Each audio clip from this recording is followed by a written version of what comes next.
Oh, every time that wind shakes, it dumps all the condensation down the back of my neck. My blanket got a little wet from the snowstorm, so I'm just drying it out. All right, let's test the beans.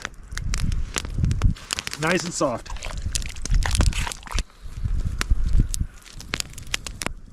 Take and wrap this bit of cheese, a little bit of bread dough with that Gouda inside. Check out the melted Gouda in there. That is so good. The dinner was really good, but I am so thirsty. So I need to clean my pot out and start melting some snow, get some water. Well, it's toasty warm in this bag and I am tired, so I'm gonna hit the sack and we're gonna see what this blizzard brings because I can hear it snowing really hard right now. We'll see what we got in the morning. Flatbread and sausage gravy. That's some good stuff right there. Well, that is good. Now, obviously, homemade biscuits would be better, but this ain't bad for a guy who slept on the floor last night. Oh, that was good. That was a lot of food.